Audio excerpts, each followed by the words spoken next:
Hello, welcome, comrades, brothers and sisters, friends, international community. Welcome back to Working Class Revolt, revolutionary working class anti-imperialist analysis. We got the full team here today with our three permanent co-hosts. We got with us David Fox, longtime labor organizer from Australia. How are you today? Yeah, I'm good. Very good. Right on, man. And we got young communist and farmer from Southern Illinois, Keaton Mansfield. How's it going, How you brother? doing, Beth? Oh, just living the dream. Glad to be on here. Right on, right on. And our young co-host Keaton was able to invite another young communist friend from Greece. Can you introduce our guest?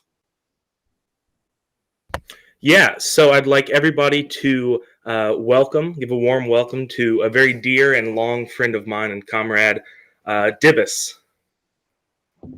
Hello, guys. Right on. So we'll get right into the show with no further ado. We always start with labor updates.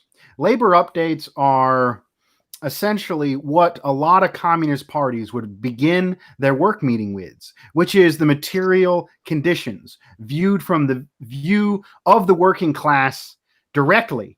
And then that information was relayed to the party so the party could make a better decisions based on what the people were going through. That is a key component of democratic centralism. And those are the values we hold on the show and the culture that we want to promote amongst the masses. So I guess I'll start with myself.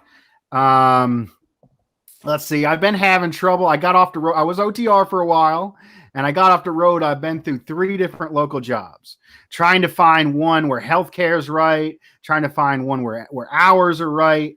And I think I finally, hold your fingers, I think I finally found one that's decent. The last 2 jobs, I was working 80 plus hours a week.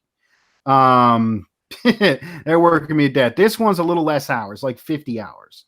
That's still, that's a lot less hours for me. But do you think back in the day, you think about the Haymarket riots, they was fighting for an 8-hour day, and I'm sitting here dealing with, 80-hour weeks, 12, 14 plus hours a day. So, it's a little bit to think of as far as the current economic situation. A lot of people were helped out with the recent, stimulus checks, and it's had an interesting effects on the community. On the economy, along with the fact that the long-term effects of the COVID lockdowns have completely restructured the economy. It has destroyed a lot of small businesses, and a lot of giants like Amazon have grown.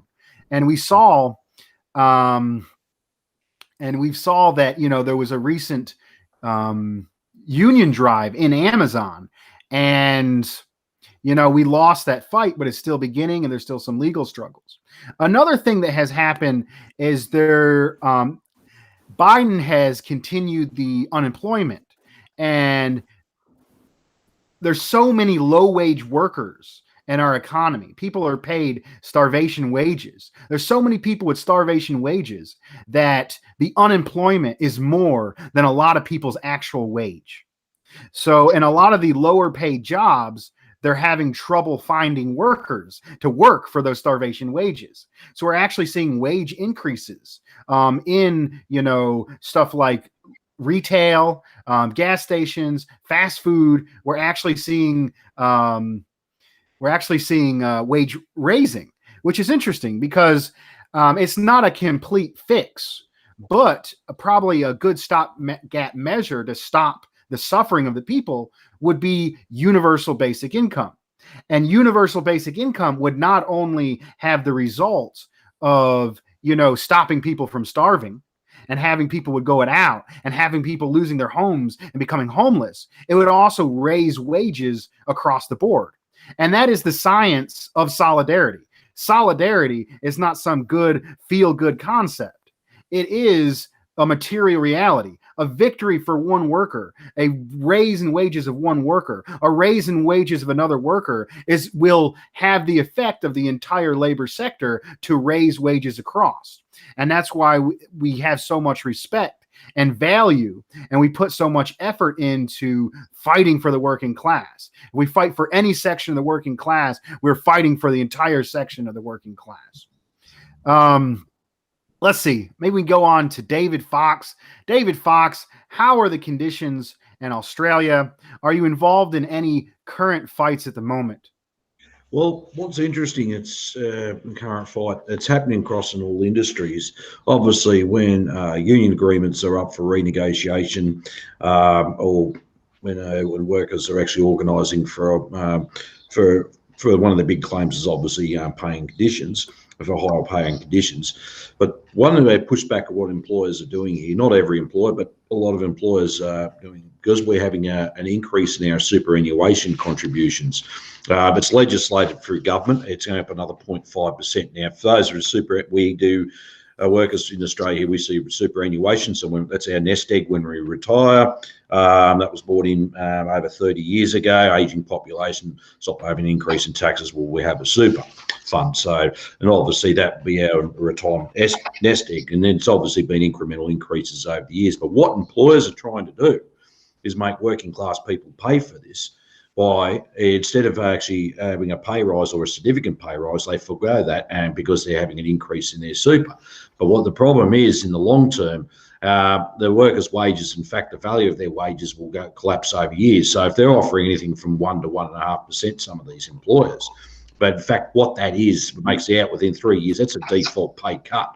It might look like they get a little bit extra in their pocket every week, but for the cost of living, and the cost of living measures here are not going down, they're actually still increasing. So from your groceries to utility bills, your car registration, but for those who've got a home mortgage, that's a big issue as well. And that's and so on and so on. So you can just see the steamrolling effect that happens right across the board. So the employers are trying to now push back to say, and this is also on the back of the COVID-19 and the economic crisis. They actually turn around working class people here in Australia. You pay for it, even though we received government, even though the companies received government assistance last year through the JobKeeper program, in the sense where the government subsidised wages while the economic situation was going down, and stopped increasing job losses. The fact is, a lot of employers have pocketed, and it was about 3 weeks ago in a newspaper called the Saturday Paper. They actually showed that big multinationals and even a lot of medium-sized companies increased their profit 3 times more than what they usually would have seen under normal, so-called normal economic circumstances. So they're just hoarding more money in, more profit, but they're actually, any losses is now thrown back onto the public, the working class overall in Australia. So for anything, if you're getting a rise in your superannuation contribution, you're paying for it. Any other particular losses we're receiving, you're paying for it, not us. And that's where it's coming across. And I wouldn't look. It's not all surprising that's happening around the world as well. Australia is no different from anywhere else in that regards. But that's a big issue at the moment. And like we've actually warned a lot of workers, this is what companies are trying now. This is the latest round they're trying to do. We'll offer you nothing. We'll basically give you a little tiny bit, but because you're getting a significant increase in your super annuation, you won't be receiving very next to nothing pay rise. Comrade Keaton? Well, we've got a similar situation, David, here in my state, and specifically in our county. There's, we're a very small rural community county. There's, I think, 6 towns that are, technically within our county. And within the entire county, there were 3 grocery stores, 2 of which were chain stores, were Kroger stores. And those 2 grocery stores are closing permanently in the beginning of May, I believe, or at least a weekend. And what this is going to do, it has created a food desert in our county. And so the closest grocery store is in the county to the north of us, and that's about a 30, 35, 40-mile drive, depending on where you are. And so especially elderly, but even just, everyday working class people, having to drive round trip of nearly an hour, potentially an hour, to get, a loaf of bread and some eggs. I mean, that's absolutely devastating. And as I was trying to figure out, what all was happening, I came across a People's World article, and apparently a similar situation had happened in California, where the same company just shut down, tons and tons of their locations because workers were demanding hazard pay with COVID. And of course, the CEO had no desire to lose maybe $100,000 in hazard pay. So obviously the response of a profit-driven society was to just abandon the people. And so part of our hope is to be able to get community gardens and free food and access, but that requires a built infrastructure, and it's put the entire community in a very, very tight spot. It's lost jobs. It's, as I went over, and it's a tough situation. Yeah, if I could just comment quickly, I think that's a very important issue. I think a lot of communists are usually based in cities. A lot of there's not. We're a growing rural communists in the United States are a growing matter, but a lot of communist parties, because they're based in cities, they neglect the issues of rural workers. And I think it was, I got this symbol here. It's the United States with a hammer and sickle. And very people little know when they think of communists, they think of people in cities, but the hammer and the sickle is the industrial workers and the peasants. So, you really got to bring in, that is the basis of scientific soil. People become dissatisfied with the system. People will reject the ideology of that system. They'll look for something else, and they're looking for something new. So we need to reach out to all people that are becoming dissatisfied with this system. And, and when I would do coalition work, I would often work with the post office. And the post office union has something called universal service, where if you deliver a letter to somewhere in the middle of Alaska, where it takes a team of dogs halfway through, think about a crazy amount of money. That postage stamp costs 40 cents to go there, just as if it was if you were to go a mile down the road. And that is what happens when you design a system that has the people in mind, instead of neoliberal free-for-all capitalism that will make old ladies drive an hour to the store, who barely can barely we don't know if they can drive or what they have, just either forcing people to move or forcing people to live in desperate situations. I think that was a great point to bring up. Comrade Divis, hopefully I'm pronouncing that right. How are things in Greece? Taking the opportunity to speak about our situation you spoke about at the start. Here in Greece, we have a serious problem coming out of COVID. It's mostly that the government is trying to pass two important bills that would hinder our movement as workers to specifically unionize. One of it being they want to expand from an 8-hour week to a 10-hour week without payment, supposedly to fill in the time lost because of the quarantine. And the most important one is to make voting in unions online. In theory, this would sound great maybe in another country, but in a country like Greece, it would mean they would be cutting the voters at least by 40 to 35% because of the people not being able to actually vote. And another problem is the voting would happen behind closed doors. But, in all actualities, it would cause the whole problem of people voting and not actually having results. Like there was a huge scandal of the unions actually stealing votes the conservative party of the unions, actually.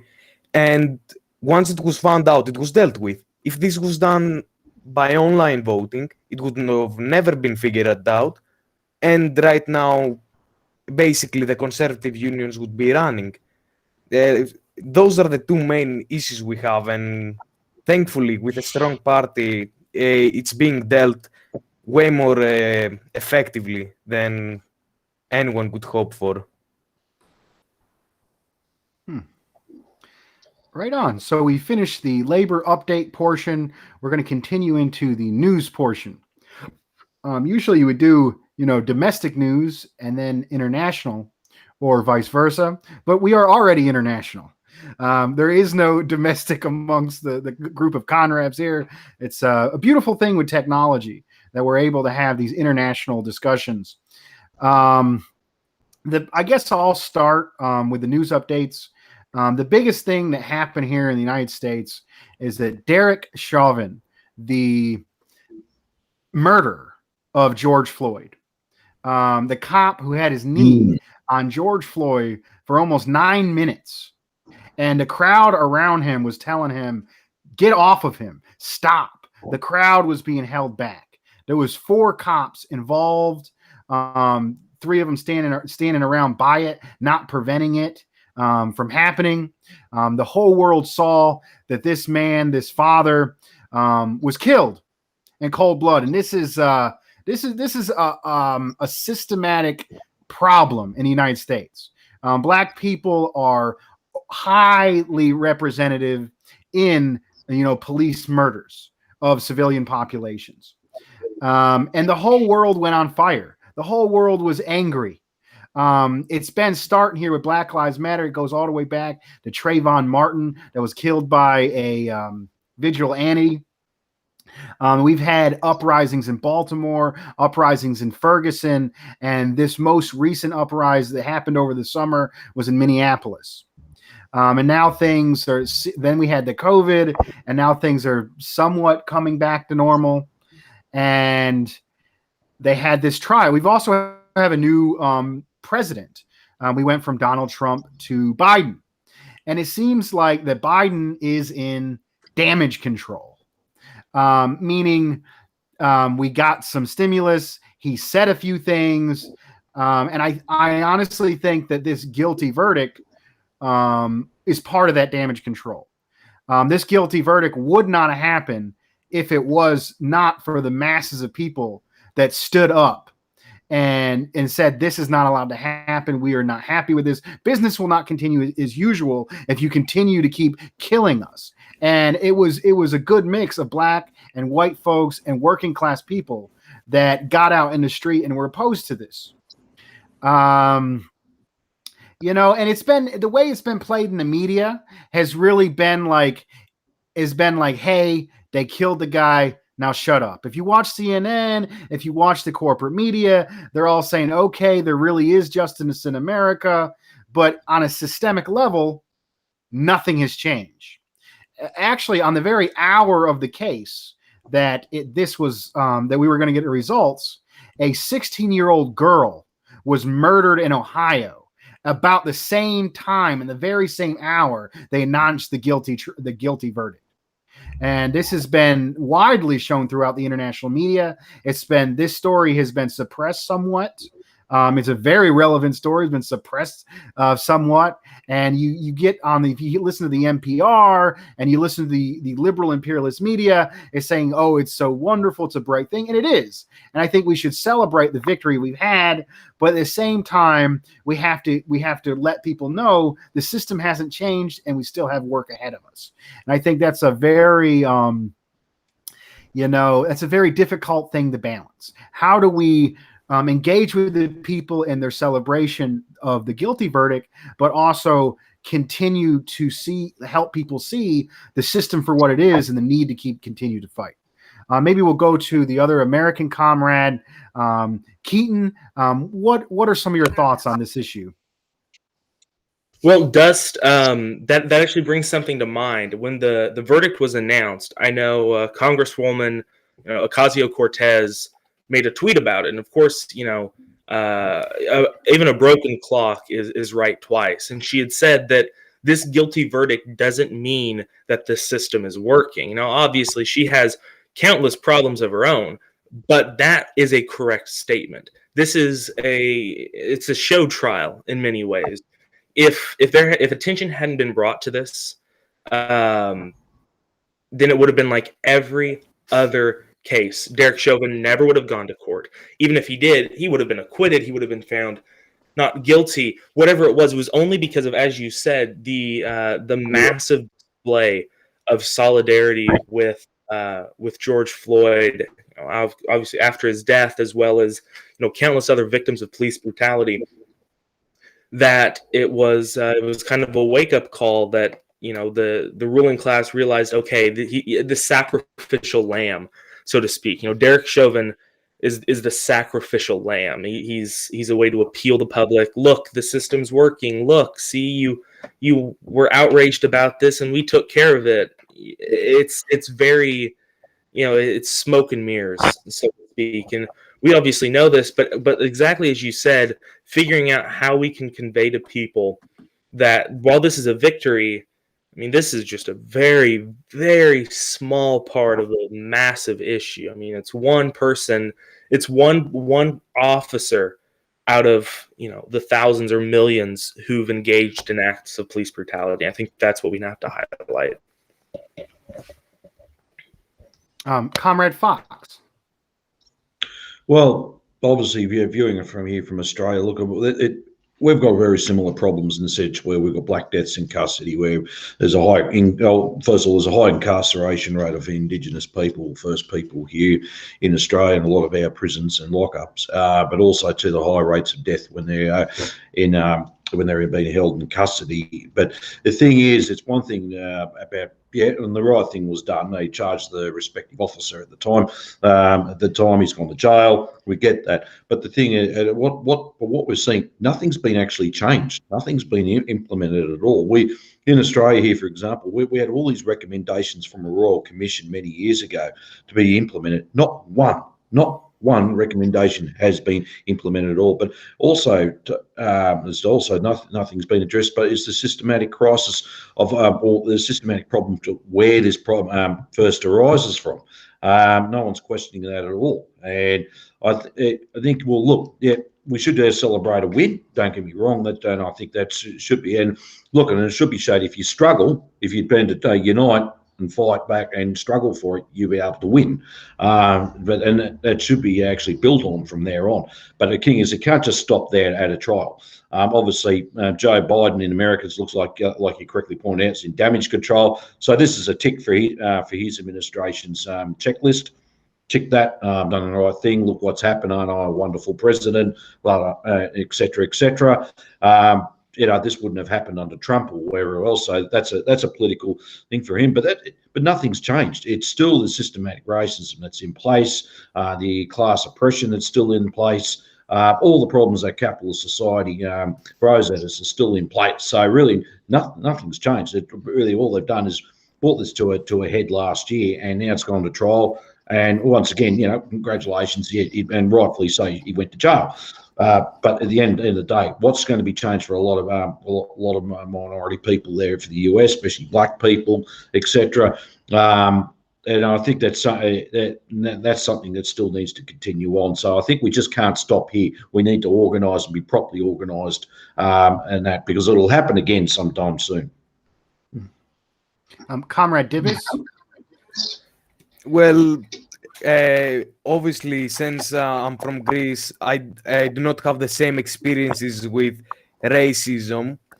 But speaking of specifically the show trial, because that's exactly what it was. It wasn't like it has happened so many times, but all of a sudden now, where the pressure was on, now he went to jail, which is quite obvious. Like it was expected, but it's still a disappointment for some people, thinking that now the job is done, or now you can sleep easy. Like we've experienced it even here with when the fascist party in Greece, Golden Dawn, was banned. many people celebrated it like it was a done deal or a victory, but there were 3 other fascist parties in the parliament. Nothing changed. And same with American police. Even though that one cop who went to jail, all of the others are still free. Many of them have committed murders while they were under investigations for previous murders. So this is a big systematic problem where one trial does not solve the issue, sadly. Right on. Does anybody else have any more news items to add? Well, just one thing I think that's important, and for us there, both US, Australia, and who else has been involved, this is the troop withdrawal from Afghanistan. First of all, when Joe Biden announced US troops to pull out, and Scott Morrison, Prime Minister Scott Morrison, following the announcement of withdrawing Australian troops out of Afghanistan, I think someone made a remark actually. Yes, they might be putting the formal troops out, but who's going to be left there in Afghanistan is going to be mercenaries or the contractors, as otherwise they're known, and other CIA operatives, etc. I think we've got to keep this analysed this even further into further detail. That the thing is, it might look on the surface that there's a major withdrawal of all the troops out of there. That at the end of the day, there's still going to be these mercenary companies will be still operating in there, and certain other operatives to keep the region completely unstable as well, especially where you've got Iran on one side, China on the other, and Russia at the north of it. I don't think Afghanistan's finished yet, but it's something important that we look at. It's been for over 20 years. I thought it was a little bit appalling of Biden to announce, we're going to withdraw by 9/11, just to make to use it as a celebrating date. I don't find that funny or rather amusing at all. And I think it's something just to use as an excuse, because basically when it said the only reason they were supposed to go into Afghanistan is to go after Al Qaeda and Osama bin Laden. Well, they did all that, but they're still there after all these years later, and all they've done is just caused devastation to that country. It's something worthwhile. We may want to chat a little bit further on that. Right on. I'm very David, glad. Go ahead. I was going to say, even remembering on that, to go in and fight Al Qaeda and bin Laden. Well, the U.S. wasn't officially in Afghanistan when the Soviet Union still existed, and the brave fighters of the Mujahideen, God save us, were being funded and created. The instability was created by the U.S. And if you think for an instant that, the U.S. is going to pull out and we're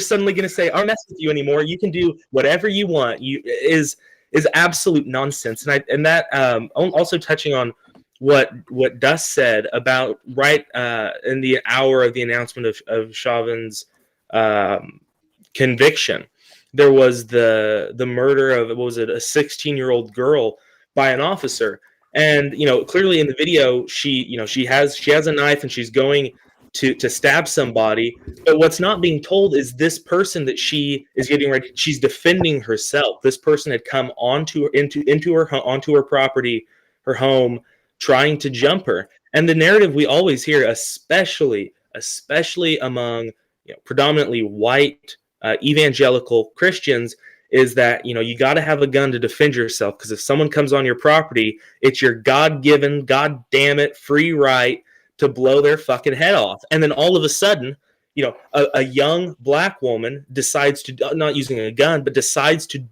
use the same concept of self-defense, and now all of a sudden it's she shouldn't have resisted the officer. It's like, well, what if the roles were switched? Would you have listened to an officer? It's always, we're right to defend yourself, unless of course you're black or poor. Mm-hmm. Wow, that I really like how you put that into context, brother. Maybe if we switch, well, I can't, you got to tie it into Afghanistan with the domestic situation. I always like to tie, in the United States, there is Afro-America and Aslan, if you look at scientifically, are super exploited groups. And there's all these political economic infrastructure to keep them exploited, to keep them making even more amounts of money than regular workers by denying them, basic services. And also you see it in policing. And it's the same, and you see the same thing. They talk. So when France, I said this in my last stream, when France deals with terrorism and they deport people to their deaths, or they have re-education camps, that's anti-terrorism. That's fine. But when China, builds high-speed rail and builds housing units and also has, re-education against the real problem of terrorism, they are committing genocide. So you can see the double standard between oppressed nations. China is an oppressed nation. Afro-America is an oppressed nation. Aslan is an oppressed nation. So there's a double standard from when an oppressed nation person does something and then somebody within the imperialist bloc who's considered a part of the imperialist system. And that's a really good way of looking at this. As far as Afghanistan, back when we had Caleb on here and Trump was in office, I was talking about how, when Trump made the deal or oversaw the deal that was made with the Taliban to have the troops out by May 1st, not start taking them out by May 1st, but have the troops out by May 1st. NPR, which is supposed to be the liberal, anti-racist, news service, was going ham on, if he removes the troops, it's unsafe. And there's all these poor women who are going to die if they take the troops out. It's complete and utter hypocrisy. I also make the point that the U.S.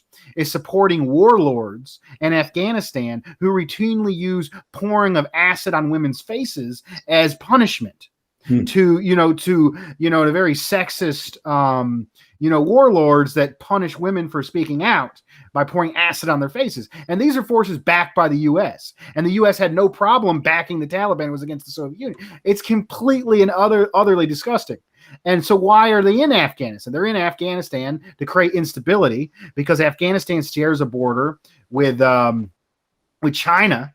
And I just talked about Xi Jinping. So the U.S., which funded the terrorists in the 80s, which China is now dealing with, that's on that border. It's also Afghanistan was on the border with the Soviet Union. All the countries in north of it were former parts of the Soviet Union. So it has been destabilized and kept, dependent and unstable, for the benefit of U.S. imperialism to destabilize the entire region, to attack, countries that are rivals to the United States. And now that we see that the people are fed up with this war, the world is fed up with the war. We got people now who weren't even born yet that are fighting in Afghanistan against their own interest, who are over keeping other poor black and brown people poor and in chaos and killing them, going, leaving our neighborhoods and our hoods and our hollers to go do some bullshit over there that weren't even born when this shit started. It's absolutely disgusting.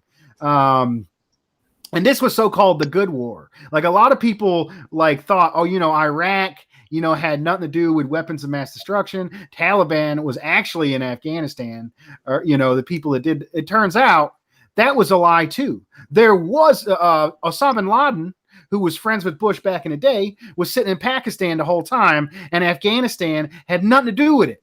There was they actually could not prove the links between 9/11 and Afghanistan to begin with. So it wasn't even a good war to begin with. So the entire purpose of the war is to destabilize, destroy, create chaos and poverty for the profits of the same oil bankers that are keeping us down here. And it's absolute bullshit. Now, if you go, he's basically being pushed to get out because the world is sick of this shit. And then Trump, Trump, the proto-fascist, the people that the liberals said, we got to get out of office. We got to get him out of office. Actually made a deal with the Taliban to have the shit out by May 1st. And now you got the so-called better, less racist. That's fucking absurd. guy who, and now he ain't even going to start taking them out till May 1st. And then he's going to end it on 9/11 to remind people, oh, this was actually about when we got attacked, when the data says completely and utterly otherwise. I recommend Ramiro Funes. Last night, he has his own channel. If you subscribe to Ramiro Funes on YouTube, he has a continuing program called Unmasking Imperialism. And he did a really good episode with one of the members of the Black Alliance for Peace Solidarity Network, which is a way of supporting anti-war, the militant anti-war and anti-imperialist sentiments in the Black community and Afro-American United States. And I actually last night I signed up to be a member of the Black Alliance for Peace Solidarity Network.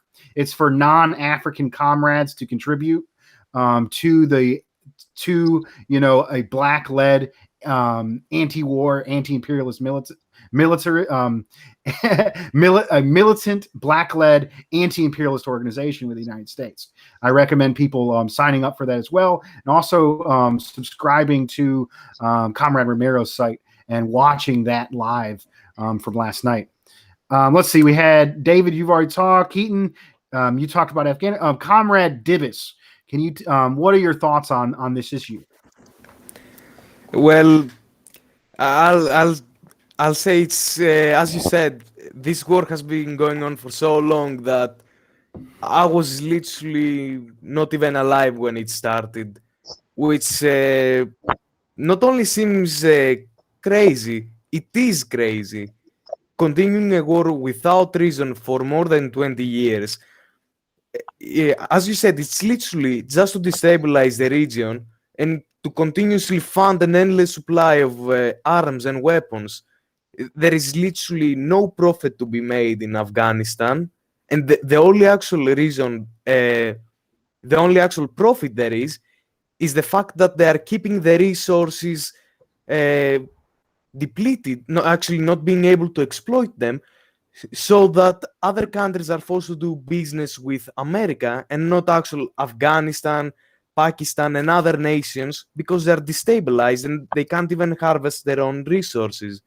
So it's just a classic capitalist thing to just keep down another competitive market just so you can uphold your own. Like, we've seen this continuously throughout the years.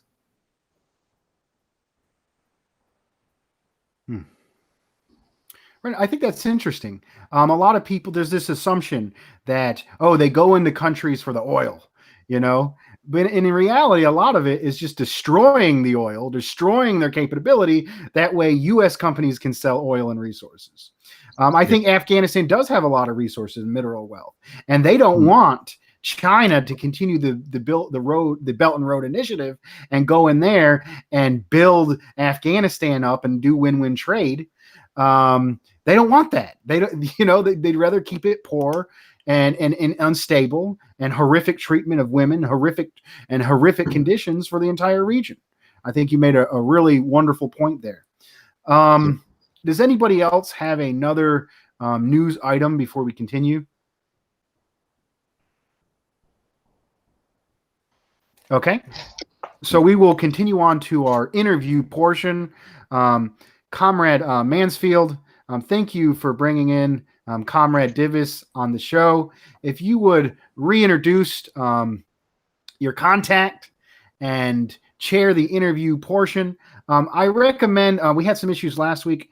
After every question, try to bring me and David Fox in the conversation as well when sharing. So ask a question and then have us, have a broad discussion. Go ahead. Comrade Mansfield.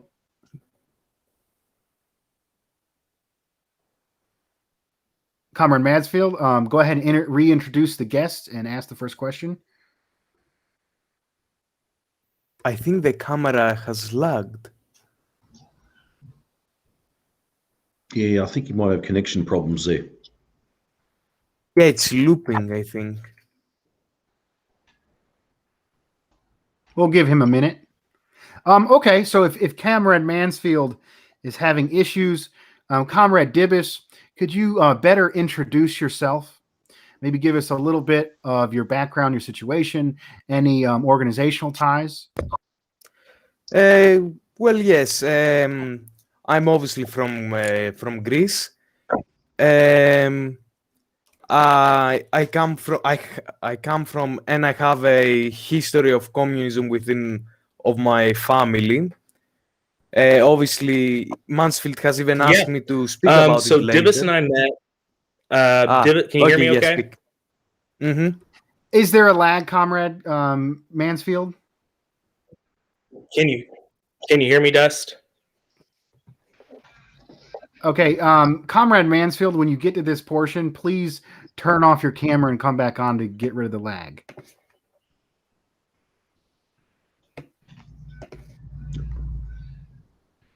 All right, Comrade Devis, if you could continue with your introducing yourself. Yes. I obviously with affiliations to parties, I'm affiliated with the CNE, the Communist Youth of Greece, which is the youth part of the KUKUE, and which is actually the longest running continuous party in the world, which is something neat I learned. And later on as well, I've been asked by Mansfield to speak about the Greek Civil War and the revolution in Greece, and even about the EAM, the communist resistance to the Nazi occupation. Can you all hear me? Am I back? Am I good? Yes, I can hear you. Okay. All right. You want to pick up where I left off? Sure. So Divis and I have known each other for a little bit over a year. We met in an international organization, became very good friends. We've worked together on different social media platforms, organizations. And so when Dust said that he needed somebody on here, Divis was the first person to come to mind. And so I messaged him, and clearly he's been able to join us. And he's involved, and he'll tell you, obviously, and I'll let him take over, but it's just great to have him on here. And so without any further ado, get into the interview. Great. So I know, Divis, we've spoken about it in the past before, but can you give perhaps a brief overview of Greece and World War II and your Civil War, and specifically your family's involvement? Yeah, I think as personally, like, you can ask any Greek, are actually a big percentage of them, and they will actually tell you, communist or not, their family would probably have fought for the communist against the Axis, because this is overviewed in many cases. But Greece had the we lost one. Just go ahead and continue. Yeah. Greece had actually one of the largest resistances in the whole of Europe, especially percentage-wise of the population. The whole resistance started with a point that I think is still important to this day to follow, by organizing a large part of working class people, peasants, and every single person, every progressive force in the country, by organizing them under one banner, organizing like 4 parties together, even a liberal one, against fascism. That obviously attracted more than 2.5 million people to be signed members of the party, which led to Greece actually, after the end of the occupation by Nazi forces, being one of the first countries to be self-liberated, even before Yugoslavia. When that point reached, there was already a civil war happening by 1944. Before even the Axis troops have left all of Greece, the British moved in and obviously started doing what they always do by starting to killing communists and creating one of the biggest massacres Greece has ever seen of communists, even by Nazi standards, actually, which is what actually triggered the Greek Civil War. One of the darkest places Greece has ever been to. From there, the Kukwe and the whole of EAM, the resistance organization, tried to peacefully stop the civil war before it even happened by trying to reach an agreement with the king during the monarchy times to actually join government with the king and the Communist Party, which sounds weird to this day, but back then many things happened, to actually try to at least keep peace at all costs. But when the king was actually we have written letters that showed that he would actually agree to it, the British instituted a coup and installed a military dictatorship and placed the king under house arrest. And after all peaceful means have left the table, this is when actual war and blood started being spilled.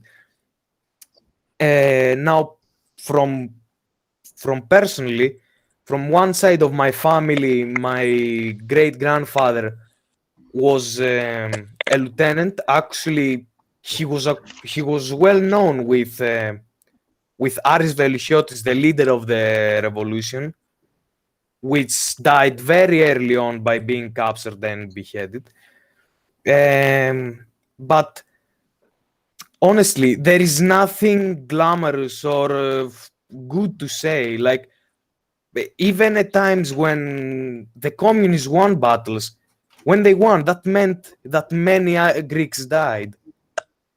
Personally, like one of the stories that my grandma still says, she says it very, very sudden, is that my great grandfather had to actually hold a line with another comrade against 100 other Greeks who were in the monarchist side. But that was a success for the communists because they were able to escape. But the amount of Greeks that had to kill each other just for ideology's sake and because of the British was horrible. This is why, like, many people who speak about revolution need to realize the consequences of picking up a rifle and pointing it towards a brother.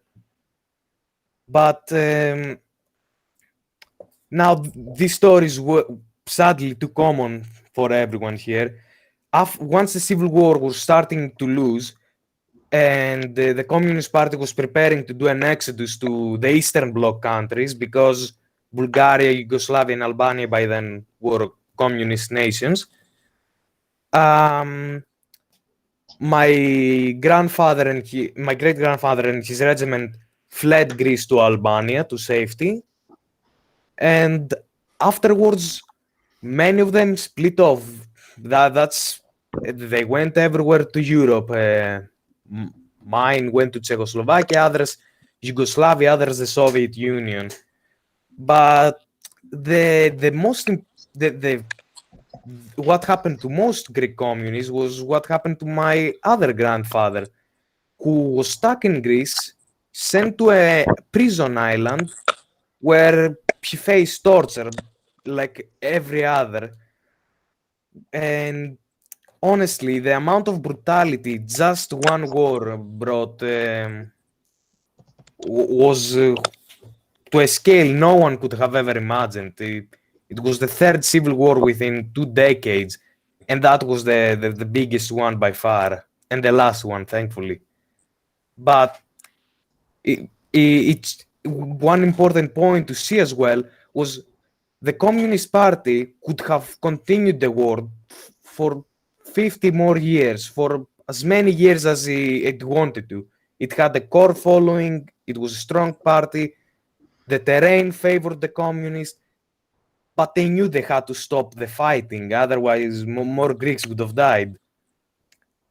And the point to that is, now this might sound controversial to some comrades, but when I see certain communists in other countries like India, the Naxalites, personally, what I see is horrible. Seeing like a communist or a supposed communist organization continue fighting for more than 60 years, a losing battle, basically resorting to some terrorist acts, sadly, not calling them terrorists, but some very harsh things. So, as a communist organization, even when you have to admit defeat or even go to hiding, sometimes to save people and not actually cause more bloodshed, it's actually better to just try to go underground or try at least to go into the civilian part of the party, like try to demilitarize it. Obviously not saying surrender it. Surrendering arms or ideology is usually the best way to destroy a communist party from within. But sometimes we have to understand that entering alliances with people that it seems impossible, from literally the king to parties that don't seem progressive, sadly. Sometimes we communists have to understand that we have to hit where the masses are, where the masses of workers, and not where we think we can go. Like in America, I know there are many communist parties. You don't have a single one, a single big one. And I hear many people saying that, oh, those just need to unite together and make a big one. But the thing is, no, we don't have to just go around convincing other communists why we're the better communists and why they should join us. We should go to people like fellow workers, classmates, everyone we have nearby, and try to convince them why they need communism. Like, we need to get out of that mindset of trying to convince other communists to become the version of communism you want them to be. So we must not fall in that trap of continuous ideological fighting within of ourselves. Like, obviously we must critique our ideology and obviously improve ourselves, but without hitting where it needs to be, we can't have a connection. Like, obviously I rambled on, but I believe that's all a connected line together. Well, Dibis, it's really great, and I think especially you talking about the Civil War, really, at least with me, and we'll hear from our other comrades here, struck a nerve of the fact that there are people alive today whose parents and grandparents waged an active struggle against fascism, an active struggle for communism. I think, at least to me, is an extremely inspiring thing. Comrade Dust, what are your thoughts on that? Well, I was very impressed. The build up to that, the scope of what you presented there. You touched on a lot of issues. I think the way I find relevance to your statement is a lot of our comrades like to go around and call basic social conservatism fascism. Basically, everything they don't agree with is fascist. And that's just absolutely disgusting when we think about all the lives and all the struggle and the hell that people went fighting against actual fascists and what the threat of actual fascism meant for the people. I think we should be careful about the use of the word fascism, and if we're going to call something fascist, it really has to be such a danger that we must drop everything to stop that toxic danger, as the people in Greece and around the world did at that time. Another thing is the fetishization of violence. You know, a lot of people in the West who, you know, they don't even barely know anything about India, but the only group they support are Naxalites because there's a specific type of ideology they support, and they've never actually had to deal with a conflict zone. The same with, you know, the Shining Path in Peru. If you talk with people in Peru, I mean, the Shining Path are seen as, you know, as people that have hurt their lives, have not improved their lives. And our appeal as communist is we are fighting, our power comes from the working class. So we need to improve the lives of the working class. And through the science, we're the best at doing it. And then we can win workers over to our cause and then make ourselves stronger. And I really loved your assessment, which is essentially, you know, Caleb Maupin's slogan, out of the movement into the masses. We can't just keep arguing over and over again with, you know, the various tendencies in this very isolated, you know, left cage, or even the demonstration circle. Our power comes from the masses. We have to appeal to the masses. I thought that was very beautiful. And then there's the thing about working with parties. I have an interesting perspective on that. I think in the United States it's a little bit different, being in the imperialist core. So, you know, my position is to support the Green Party because I see them as the only the largest non-imperialist party. I often call Bernie Sanders a sheepdog because he gets absolutely nothing done for the people, and then pushes, you know, imperialist politicians. So we definitely, I think it really comes down to base and superstructure. We need to build a base to be able to influence the superstructure. But these things happen simultaneously. You know, I would like to get your perspective, Comrade Divis, on there's a little bit, I believe, you know, if you read Stalin's The Foundations of Leninism, he mentions three major contradictions: the contradictions of oppressor nations and oppressed nations, along with the contradiction, which then he believed the main contradiction between, you know, the capitalist and the worker. But there's also the contradiction, the inner imperialist contradiction. And I think many people get this wrong and say the fight between China and the West is inner imperialist contradiction. I would disagree. What I see as a definite inner imperialist contradiction is the power of London versus the power of Germany and the way that played out. Comrade David Fox mentioned how the movement for Scottish independence is being influenced by and being brought into, you know, NATO, the imperialist force, you know, even though it's a national thing. And then there was a line within Britain, whether communists should support Brexit or be against Brexit, because the inner imperialist struggle between the British and and NATO. And as your country of Greece, which I believe is almost like a captive market, and subservient to NATO and Britain to an extent, which you talked about in the Civil War. If you could give us a little bit of being between that inner imperial struggle between Britain and Germany, or NATO and Britain and the United States.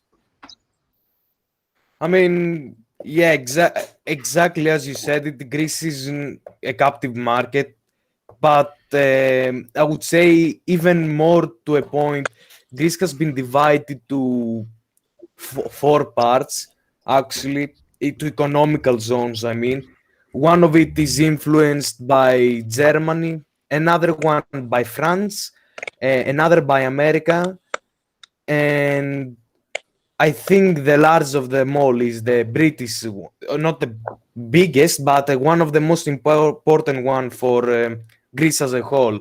Even though Britain doesn't own the bigger part of Greece, they own. They try to control the oil, the very little actual oil Greece has, but it's enough to actually make Greece self-sufficient, which is exactly what I said about Afghanistan as well, is they try to ensure that there is no self-sufficiency in any country.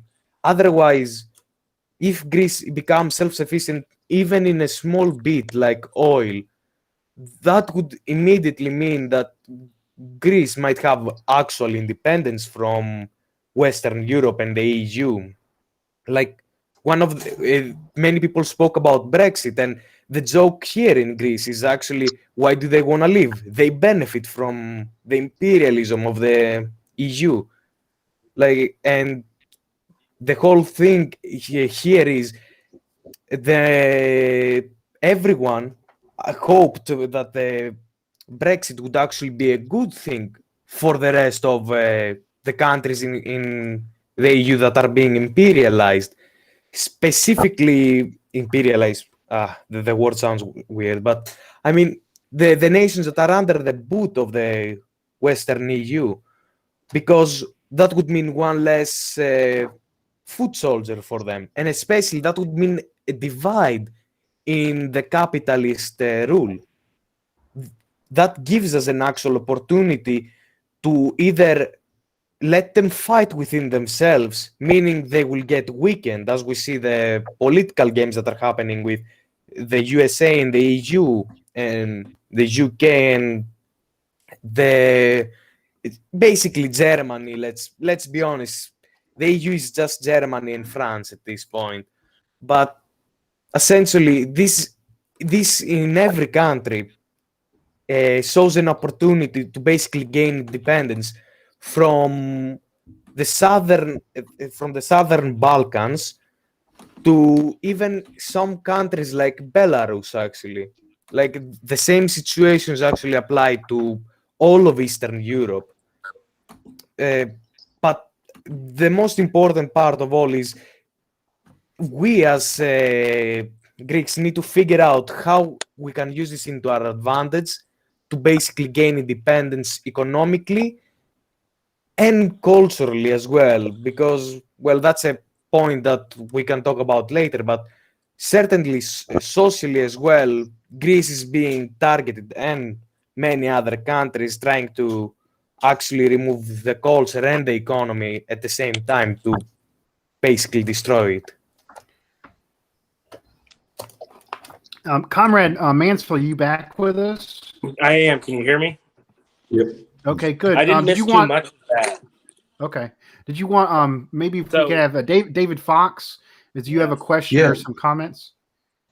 Well, yeah, it's both a question and comment together, because I mean, you mentioned about how United Front work and the importance of that as well, and I think actually need to be a good discussion about left sectarianism and right opportunism, because there are going to be times when comrades are going to have to make a compromised position, not because we're trying to take advantage of a situation, it's because it just the material conditions of that particular moment requires it. And I think because there's some out there, especially on the left, will think that, well, that'd be a sellout, that's a compromise or something out of it. No, basically, we had a gun to our head at that particular moment, so we had no choice but to hand the money over or make that sort of compromised position with people we generally would oppose. So could you just elaborate a little bit more on that, about the left sectarianism, right opportunism, the reason why we need to avoid that and combat that as well? Yeah, you want me to answer it? Yes, please. Yep. Yeah.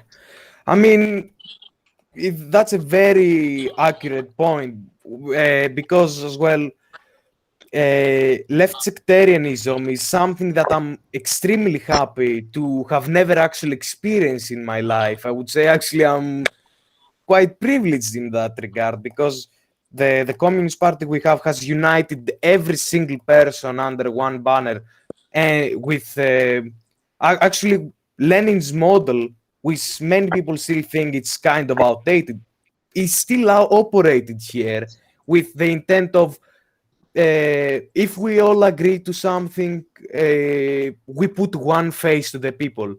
Like, no matter how much we disagree with each other, no matter how many differences we have, there is one face to the people, there is one party, there is only one action. So that is actually the biggest thing we have, and the only protector actually. We have actually a joke in Greece saying like the stronger the party is, the stronger the country becomes. Even if it's not in power, that means when a strike happens, it actually is effective. And and as well, when we need to cooperate with a certain rightist or even sometimes reactionary forces, because it would prove to the advantage of the people, that means it's actually coordinated, and the working class cannot be taken advantage of, which is extremely important to ensure basically that when a deal is being made, it's being kept by a strong hand.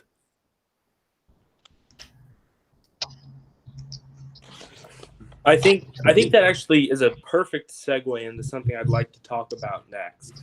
Dibis, you obviously know him, but those of us here who aren't aware, Greece is a vast majority Orthodox Christian country, and with that comes a lot of social conservatism, similar to what we see in the U.S. Obviously unique. Dibis, could you touch on how the KKE, how the Kukwe appeals and works with the more socially conservative aspects of Greece? Well, yeah, I would say this is an important question as well, which actually the Kukwe has found, the Communist Party has found an extremely effective way to answer it, which is what can we do about it? It's culture. If we go after culture while we don't have an actual base of power, that would be a wild goose chase for the communists. Like, me personally, like I would call myself a very progressive person, but I'm also realistic to the fact that right now we communists don't have the power in Greece, no matter how big the party is.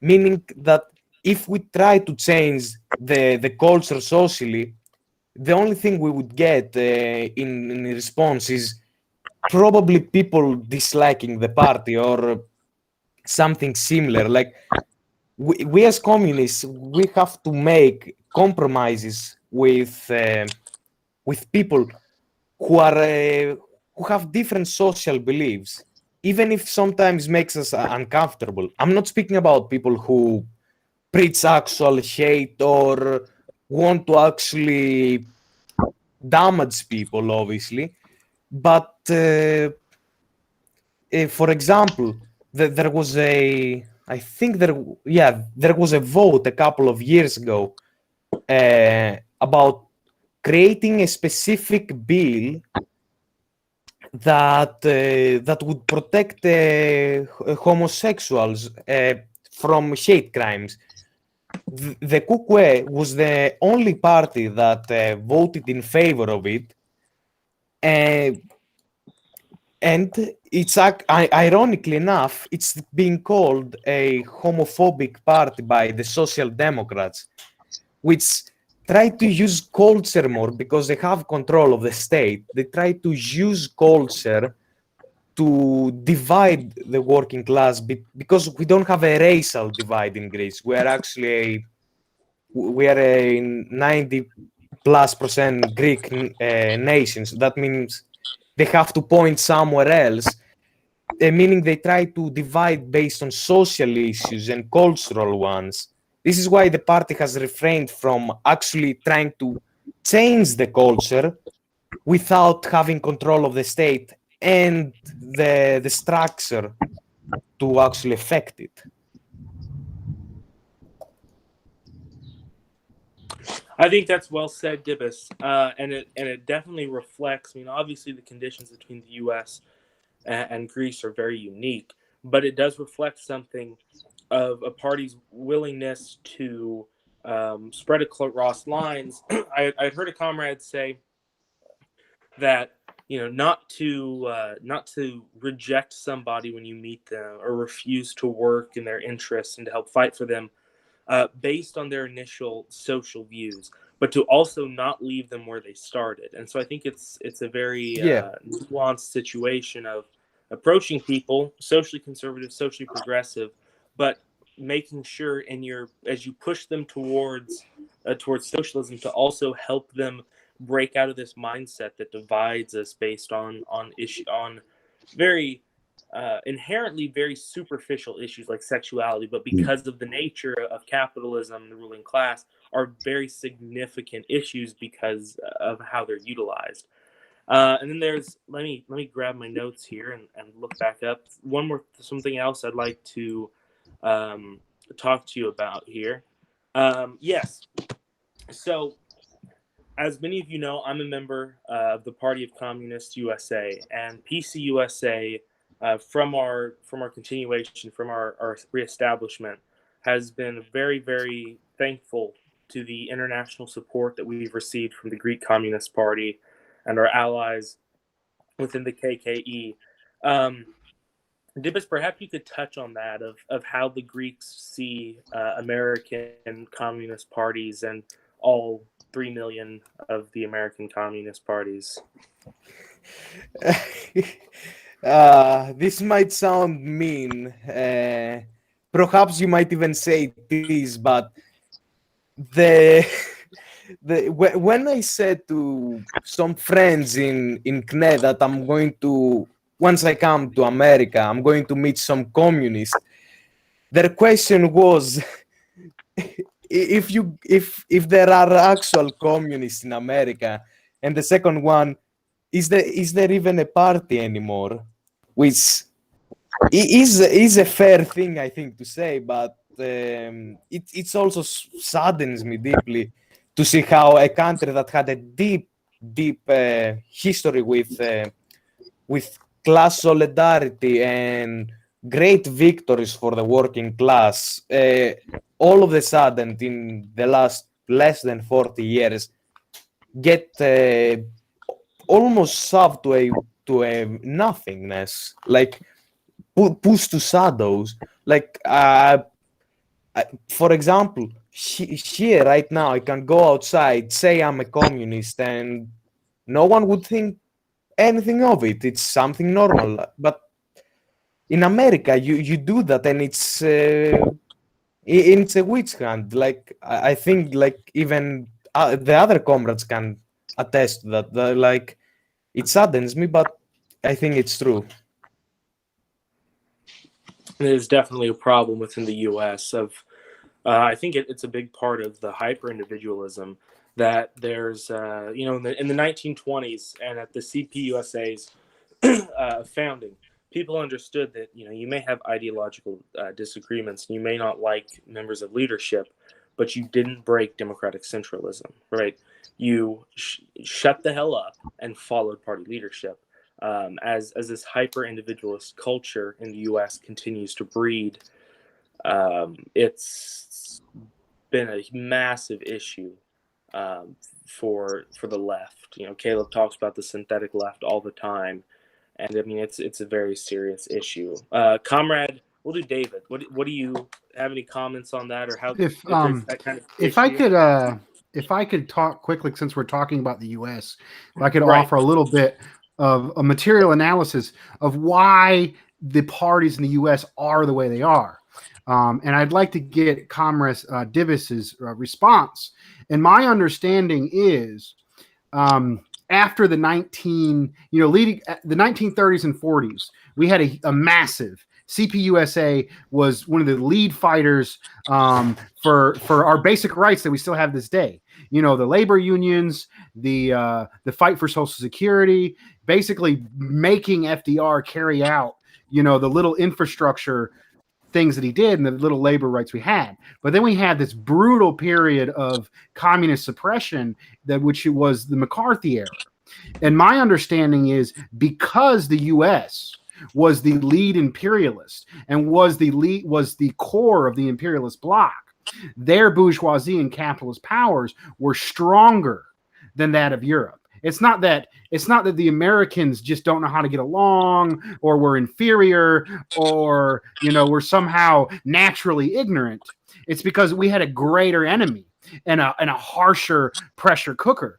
Because they were able to take political economic power from the global South, they were able to absolutely destroy first the Communist Party and then the labor movement.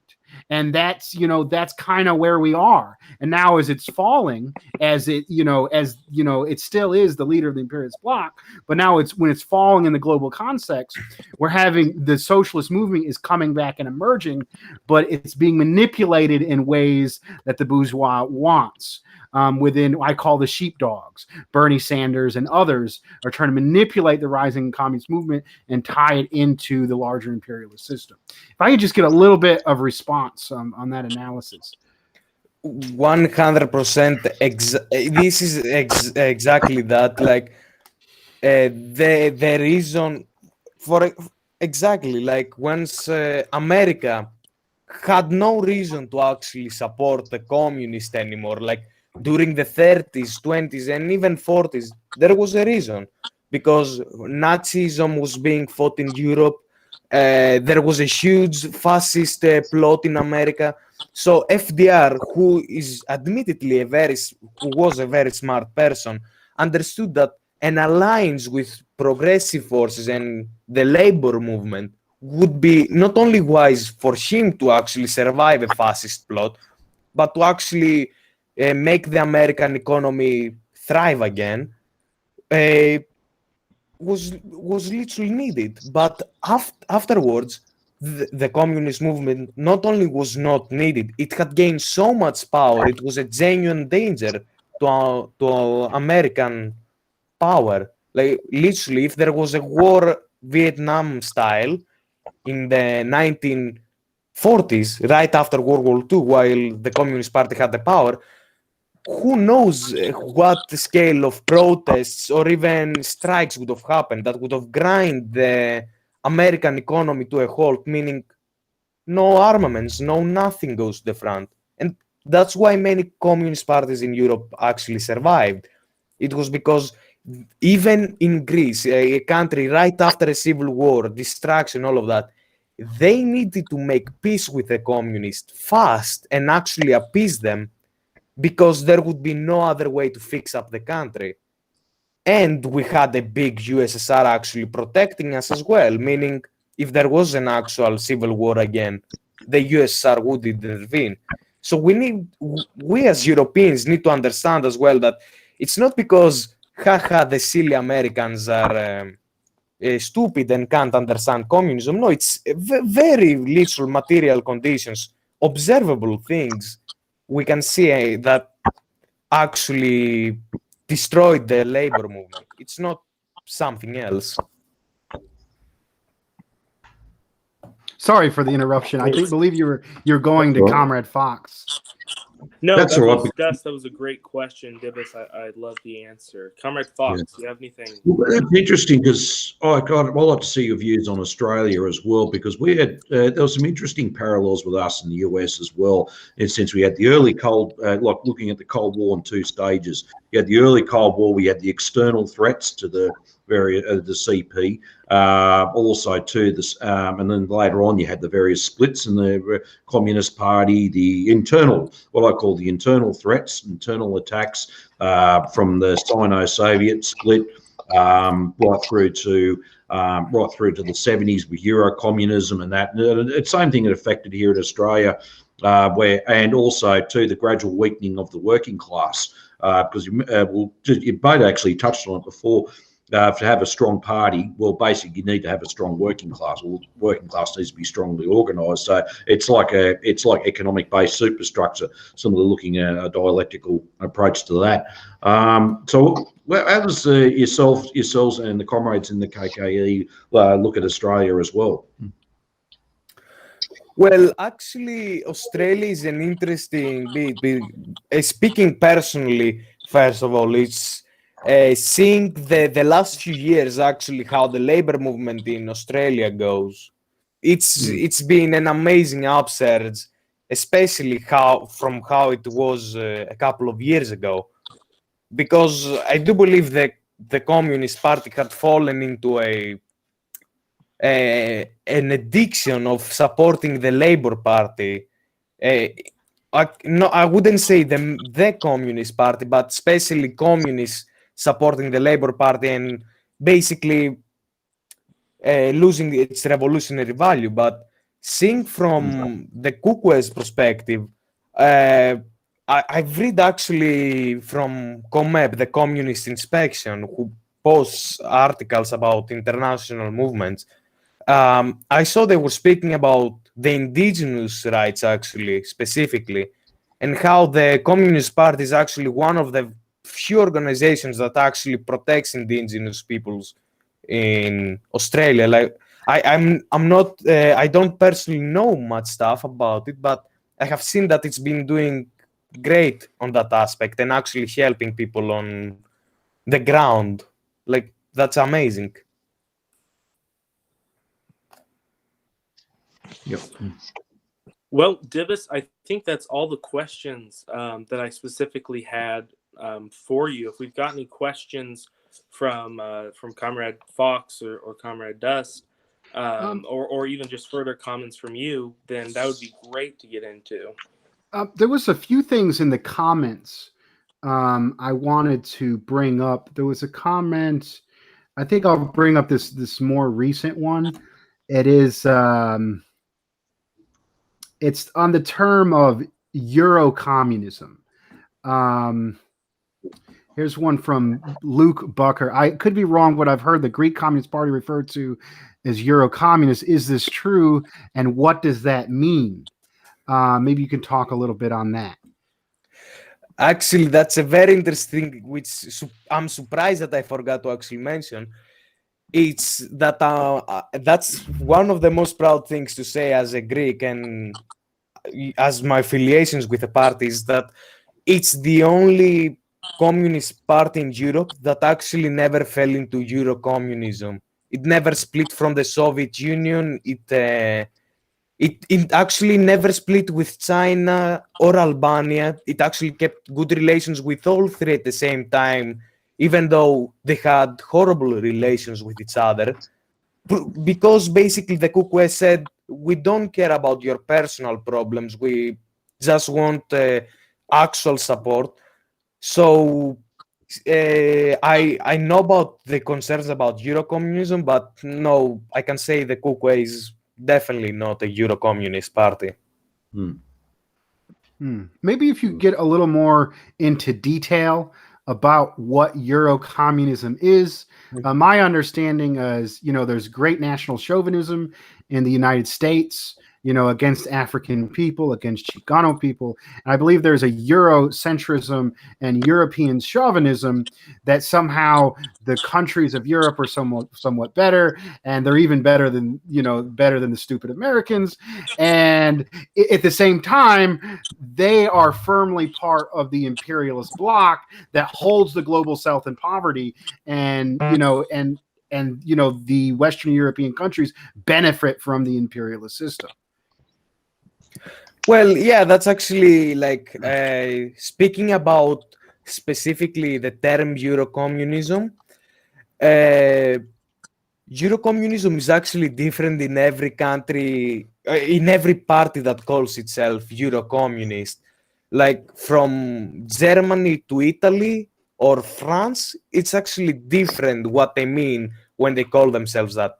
But the most important aspect to it is just that they reject the not revolution as a whole, but they're the modern left communists. They're the infantile disorder, as Lenin would call them.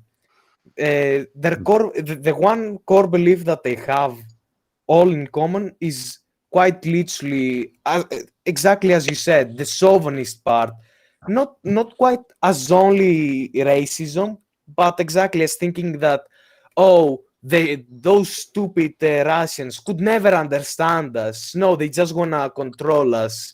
Or stupid Africans or Asians. No. They can't. We can't have solidarity with each other. There is no international support. No, we are just that.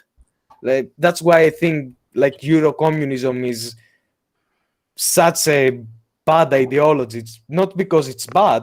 It's because it has taken all of the bad aspects of left-wing communism and exploited them with racism as well. Yeah. Actually, I also too. I just had a question, just going a little bit back. I know I've had these discussions with other comrades around the place, the relations with the KKE and Syriza, and I actually supported the KKE's decision, or the Communist Party of Greece decision, not to go in coalition with Syriza for obvious reasons. That's going back a few years ago, and they accused the Communist Party of Greece of being sectarian, which they weren't. They actually took a Greek line. Could you actually just elaborate to the to the audience about that important decision and the reason why the Communist Party of Greece, aka the KKE, did not want to enter a coalition with Syriza? Well, yeah, that's actually an amazing question. The Syriza is actually a Trotskyist party, who obviously, like all Trotskyist parties do, split and split and split to the point that only a small fraction of social democrats were left and no revolutionary potential. But the main point that the KQS said when they said, no, we're not going to align with you, is first of all, is that it says, who are we to unite with anyone? We are the KQE, we are the communists. We don't unite with other parties. Like, we are us. We don't want a unity of the upper echelons of power. We want unity within the working class. So what they did is they created PAME. They created PAME, which is the Pan-Hellenic Union of syndicates, basically uniting all workers in Greece under one union, which this was amazing. It was during the 90s, actually, after the fall of the Soviet Union, basically to try to reconstruct some sort of unity after the shock. And right now, it did exactly what it was entailed in the 90s. Right now, it has more than 1 million people, which is around more than 15% of the population, actually, this is huge just for one union, which is communist, explicitly communist. And it did exactly that. It united working class people for working class issues, and not just what the liberals would say of like, oh, let's just unite and forget about ideology. No. The working class can unite, but the parties are a different thing, a different story. Thank you. Comrade Mansfield, are you back with us? I am. Can you hear me? Yes, good. I'll go ahead and continue the interview. Well, actually, I think that was the last questions that I had Dibus prepare for the interview. Unless Dibus, there's anything else you want to go over, we can probably get into the workshop section. But I've said what I needed. Like I filled the whole paper you asked me. Perfect. So let's see. That will conclude the interview portion. We'll move on to our workshop. Just a quick introduction on the workshop. As it's very wonderful, we started the conversation with Comrade Divis, the need to get into the working class, to stop the petty fights amongst the left, and to build workers' power, and to build power for the oppressed nations, to be able to have a serious fight against the enemies of, I believe, the main enemy today is imperialism. And to be able to do that, we have to be able to go out and talk to our workers, our co-workers, our, younger friends, younger comrades, fellow classmates, co-workers, neighbors, and be able to, convince them that socialism and communism is within their interest. And when we do this, the ruling ideology, and the media systems, have a big hold, over our coworkers and comrades. So how do we develop that independent and maintain and promote an anti-imperialist pro-worker, in solidarity with oppressed nations, develop counter narrative? I believe this. So what we're going to do is we choose every week a comrade who, says a few incorrect stances that we might find out in talking with the people in our community, and then we address that. So I believe this week we're going to give a few incorrect statements from Comrade Mansfield. If you want to take it away. Yes. So right now, the most important thing is getting people to not be afraid of the word socialism. So shouldn't we work with people like Bernie Sanders and Elizabeth Warren and AOC and the Squad to help popularize these terms and then over time move them a little more left? Let's say usually we address when we do the workshop. I think this is the first time where we have our full panel on. I think so. And the way we used to do it is whoever's turn it was address the other co-host and put them on the spot. So we don't put our guest on the spot.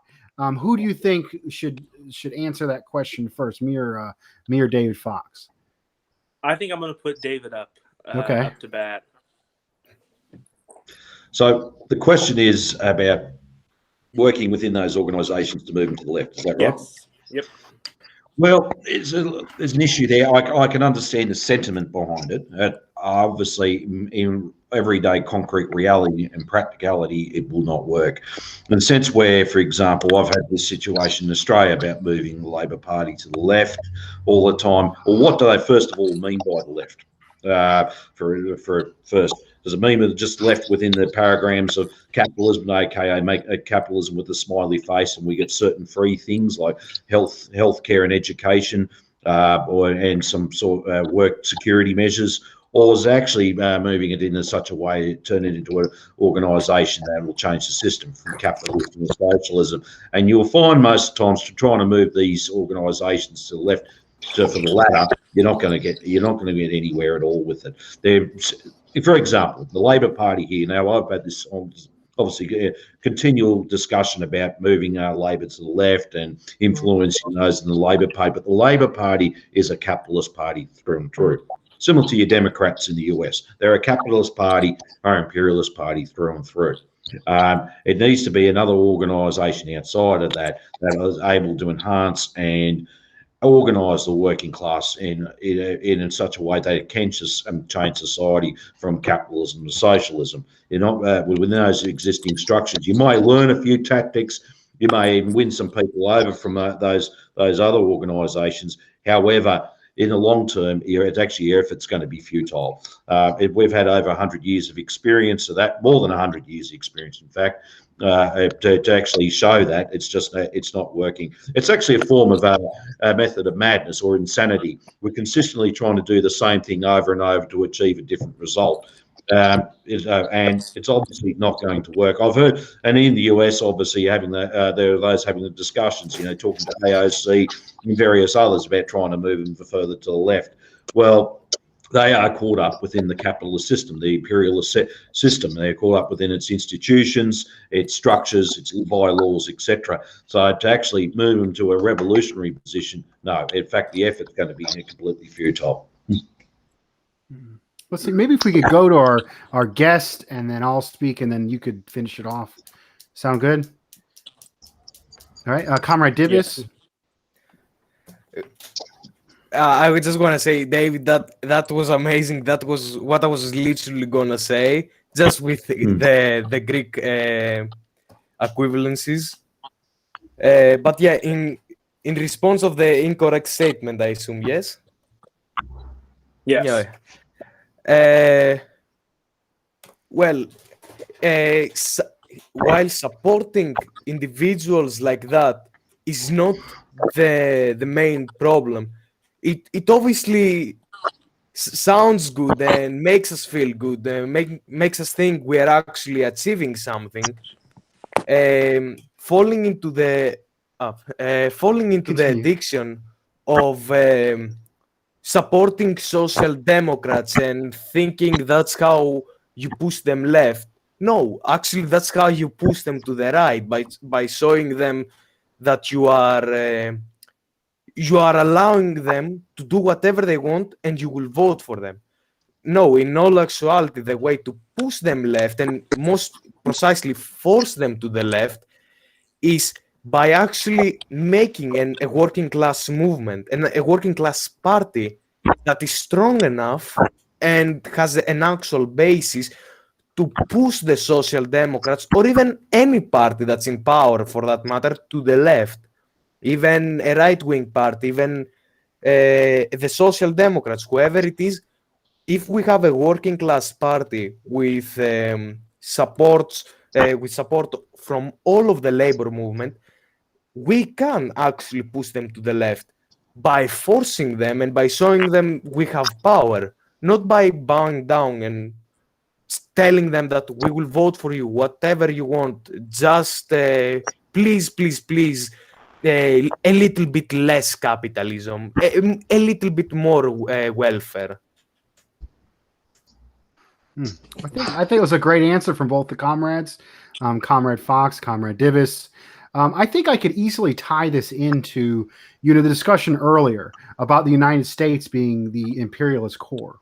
So why don't we have, universal health care, publicly funded education? Why don't we have the basic social welfare state that they have in Europe? The reason why we do not have the basic social welfare state is because we live in the imperialist bloc, and our bourgeoisie is the lead monopoly capitalist cartels in the world, and they did not need the labor movement as an ally. They could easily crush them, stop them, destroy our movements, and rely on the political and economic power they've stolen from the economic South and throughout the world.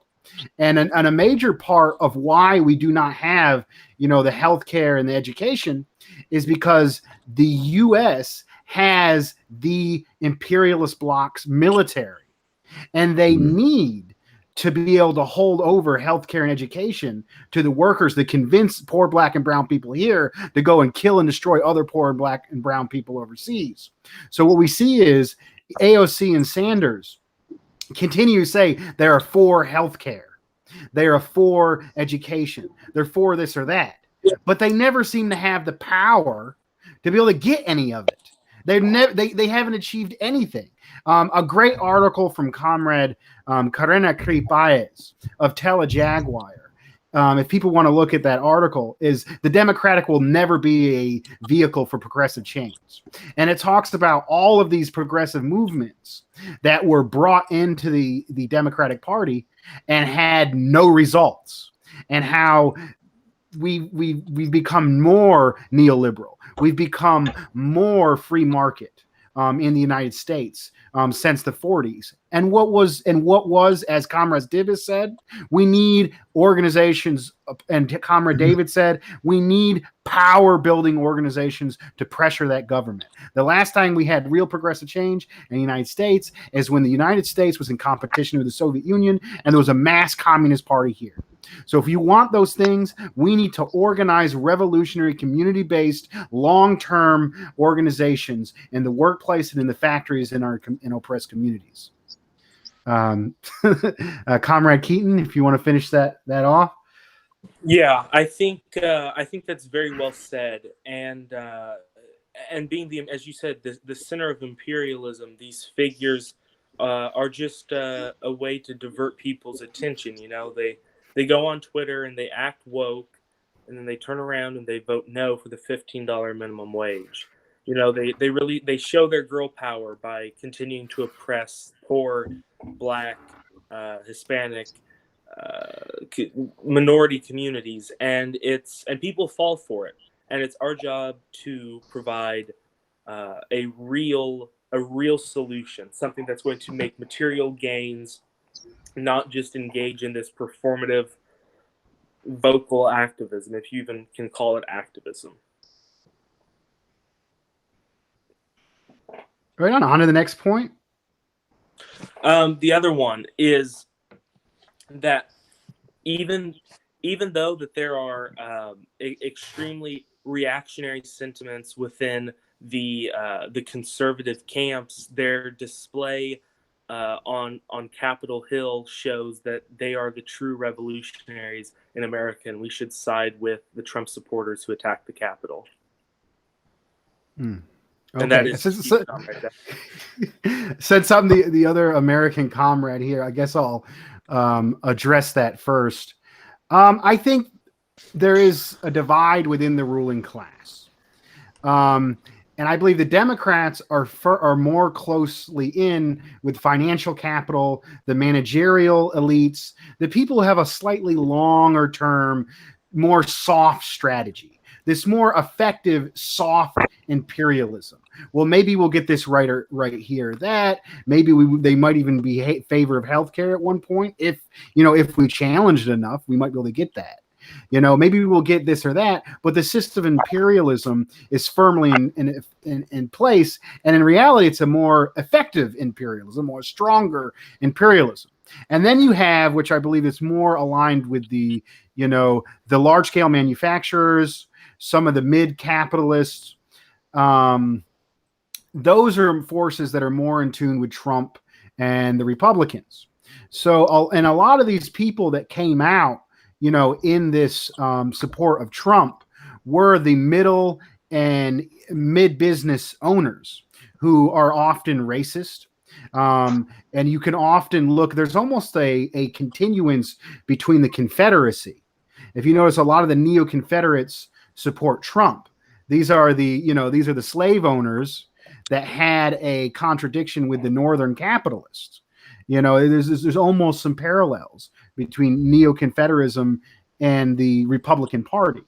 So basically, I call them small business tyrants. Small business tyrants who treat their poor black and brown workers like shit, but they're feeling like they should be as big as Bezos, but they're not. And Bezos is kicking them out of the situation. So when they go to the Capitol, they're not saying Bezos and the banking elite and the Democrats, they might even appeal. They get a lot of working class people to go along with them with positive anger against the elites. It's almost like the Birch Society. The Birch Society says communists are the enemies, and the real communists are the Rockefellers. The Rockefellers are actually communists, and us lower level capitalists are the real American capitalists, which is absolutely absurd. But what they're doing is they're appealing to workers' just hatred, class hatred toward the elite. And then they're calling the elite the solution. And then they're attacking the solution, acting like they're attacking the elite. And, and I think these were rather disgusting forces. I think if we can get to those working class forces and we can take that appeal to actual class hatred towards, the upper capitalists, and maybe we can even unite in this struggle. Maybe we can actually, if we could win off some of those, lower level capitalists, and instead of them going to the system, say, we want our place in the system, if we grow as communists and we grow workers' power and we're strong enough, then the middle level capitalists will come to us and side with us against the larger capitalists. Let's see. Maybe we could go to our guest, Comrade Divis. What you said was very correct. Yeah, I liked it.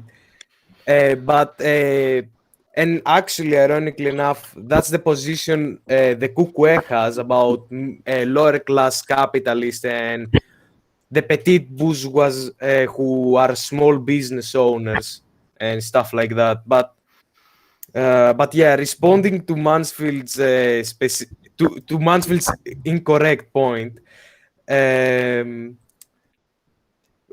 people in the capital saw us a natural opposition to the system, which is actually misled.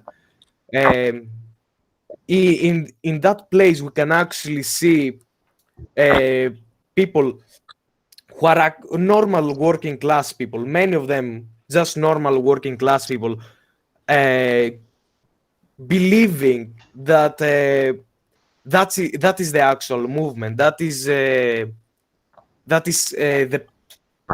from their point of view, that's the proletarian movement of the workers, it shows how not only the middle class and the ruling class is in crisis.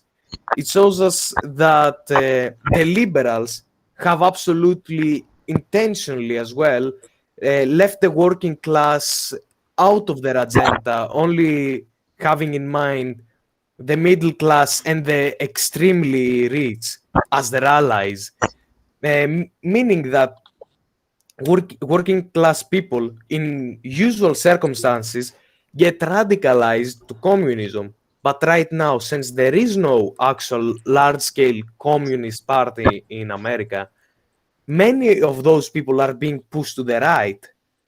And what they're doing is not a revolution. It's not a revolutionary act, but it shows how much potential there is and how, in all actuality, no, the American working class is not useless. It's not stupid or something. No, it's misguided. And if there was a big communist movement in America actually controlling that anger, as the Cuckoo actually says, we are here to control the anger of the people, because that's what the communists should do. We shouldn't let the people just go around destroying stuff. No, we as communists are supposed to gather up the force, the anger, all of the feelings of the working class and actually push them to a progressive cause. That's what we can see in the Capitol Hill. Comrade Fox? Yeah, well, look, I think it's vitally important to understand. You're referring to Capitol Hill, what happened there. I think we'll look, first of all, understand what a revolutionary is. I mean, the dictionary term is a forcible overthrow of a government or social order in favour of a new system. Now, what happened at Capitol Hill wasn't about actually in favour of a new social, political, economic system at all. In fact, what it is just an unleash of anger. That everyone has been disenfranchised by the current imperialist capitalist system. All the 40 years of good, solid neoliberal policies, it's basically decimated working class families everywhere, both in cities and regional areas. In the South, particularly in the United States as well. You look at everywhere, the extreme poverty, obviously small businesses themselves, the small L capitalists, look are under a perceived threat. So they looked at someone like Trump, obviously had been their voice, in government at the time I was president. And also, too, for those in the sections of the working class, the consistent destruction of the labour aristocracy, those that did benefit from a system in the US and also to a certain degree in Australia as well. There was that perceived anger. Unfortunately, what I saw, it was actually basically, it was manipulated in such a way to and also, I believe they were stabbed in the back too by their spiritual guru, Donald Trump, to basically do what they did.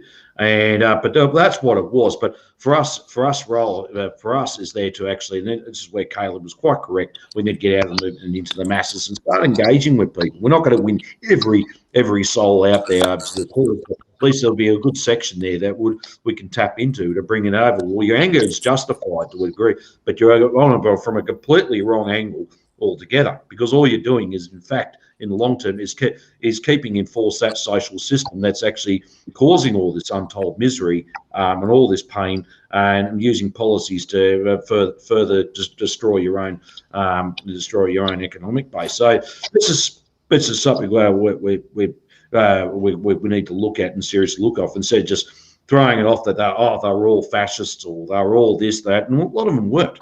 A lot of them had genuine concerns deep down, but they've been and they were looking for answers, and that's what I wanted to say. So they're actually looking for answers. And problems with the left in a lot of time, and then in Australia they're so fragmented, but they cannot come up with the answers. Their idea is just get onto the stump, throw out slogans, denunciate anyone, and offer them destruction. What these people want, in fact, is stability and some hope for a way forward. And I think that's where we need to actually get in there and get out there and engage with the masses. I think it's extremely well said. Comrade Dust, I'll turn this over to you. I think that's all I have left for the workshop. Did you have any? I would like to get your position on that coming from the Midwest. Well, as I've said before, we all know the Midwest is a majority conservative area, but I think there's a unique phenomenon. While people around here don't really care about social issues and can be even downright opposed to them on an individual level, if there's a person in need, if somebody doesn't have enough money in line at the grocery store or flat tire, you're going to get people, will pull over on the side of the road to make sure you're okay. It could be 3:00 in the morning. It's a phenomenon, really, of the sort of care for community, but not care for what's viewed as kind of these liberal, abstract social issues. And so I think there's a very strong need to get to rural areas for a myriad of reasons, a little bit of self-bias, as well as they're good people, misled. Nobody is born racist. No one's born that just naturally discriminates. It's a result of capitalism. And I think the ruling class recognizes rural areas have a lot of revolutionary potential, especially after Blair Mountain, especially after all the indigenous uprisings. These are all based in rural areas, non-industrial centers, and I think that's probably why my communities are targeted so much by this propaganda, because it's trying to make sure that we remain divided from fellow workers and from other just average Joes and Jolenes. Right on. Well said. I guess if we want to do a quick, we don't have a lot of time left. Maybe if we could do a quick summation each, and then go into our chant for the end. Let's see. I guess I'll start. I want to thank the Comrade Divis for being here, and the other two co-hosts for coming on here. We covered a lot. We covered a lot today, and I learned a lot from the comrade from Greece. I think this, being able to talk to comrades on an international basis, we were able to see how imperialism is affecting our various corners of the world, and they're really some of the the way it clicks and the way it that mashes up is absolutely fascinating. I think all I can do is say solidarity, solidarity, solidarity. Workers and oppressed people unite and build power and overthrow the system. Let's see, maybe Comrade Fox, quick few cents of summation. Well, actually, that was a great. I love that insight into what's happening in Greece, both its past and its presence too. I think it was actually good. Actually, the Communist Party of Greece can show us some great examples of how we can move forward. We don't have to actually completely replicate exactly identical what they do, but we can learn. We can learn a lot of tactics and a lot of ways. A lot of methods we can from that party. I think they're doing some excellent things in Greece as well. I do keep close contact with the KKB. I read their internet content. The other thing as well, just to summarize two things. There was someone on the chat session and asked me a personal question about this flag, and I said I was just going to say, be patient. It's actually a May Day flag. It's a Union's just May Day, and obviously May Day is coming up next weekend, 1st of May. It's on a Saturday. I'm proud to say that actually 1st of May has been reintroduced here in Australia too, instead of the first Sunday of May.